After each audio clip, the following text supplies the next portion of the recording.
really like the fact that people are standing up for themselves and for other people.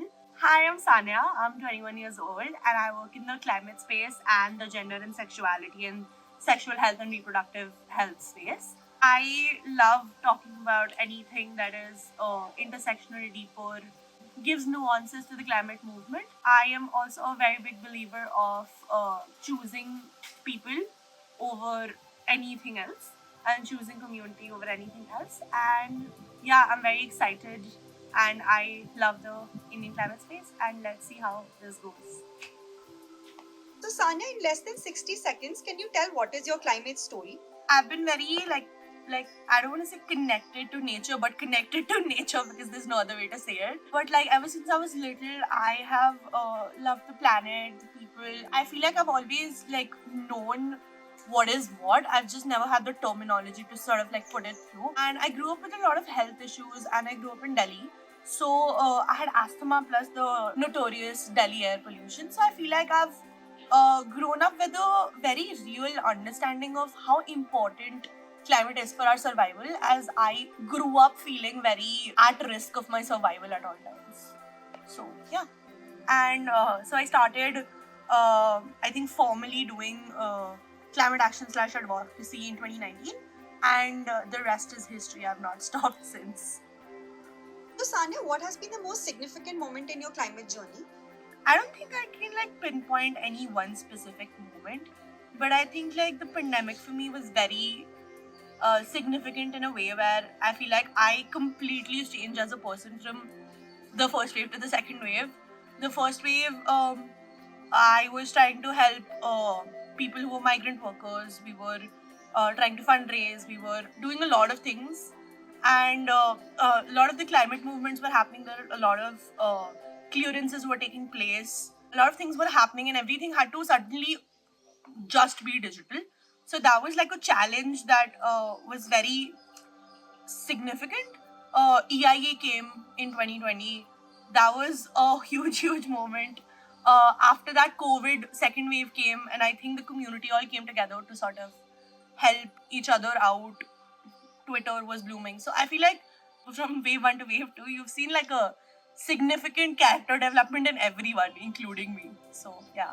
And what do you want to achieve in the next 5 years? I want to be able to talk to more people who don't necessarily believe in the fact that climate change exists and make them understand that this is not an issue that is specific to one community, even though climate change is disproportionate and affects everyone differently. This is going to be affecting everyone and sort of explain why they should care about it. Being part of this gathering, what does community mean to you? I think community just means like sunshine. Like when there's nothing else and nobody else, it's that light at the end of the tunnel. Like you know it's there.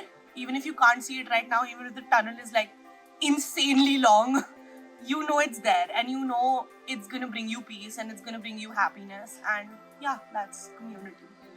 And one key takeaway from this community experience? I came in with like a lot of assumption because we had to plan a lot of things, right? I had like assumptions based on we'll do this because I think the team feels this way. We'll do this because I think the person feels this way.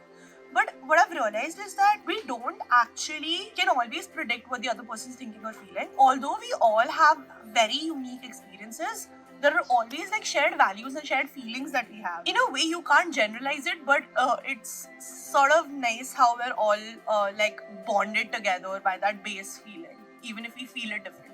And now coming to my favorite question, what was that moment that made you laugh the most? I think there was not like a specific moment, but there were like several moments where we all just randomly looked at each other between activities and would just smile and laugh for no reason because we know what's coming. It's either going to be like super existentially devastating for us, or we already related to something that happened previously and we look at each other and like, I see you.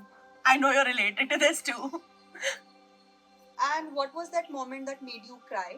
I think there were like moments, like couple of moments where I saw other people and I saw that they were relating to something that I have been through, and even having the chance and the space and the opportunity to trust people to be able to, for me to be vulnerable and expose myself in a way that I have never done with people before was also something that the tears came out. Like I couldn't stop it. So yeah. So Sanya, what gives you hope? Something that really brings me hope and like a lot of relief is that I wouldn't say our generation, just like people in general in today's times, are growing more and more conscious and more like they're starting to hold people accountable for their actions. They're starting to wake up to the fact that there have been things that have been wrong. The whole mindset that this is the way things are, this is the way things are supposed to be, is not something that's continuing, and people are not taking it anymore in this like in this century. And I really like that, and I feel like unless we actually acknowledge what we've done wrong in the past and even acknowledge what we've done right in the past, there's no way we can move forward in the future. So I think I really like the fact that people are standing up for themselves and for other people, and we're learning from our ancestors and our past mistakes and everything.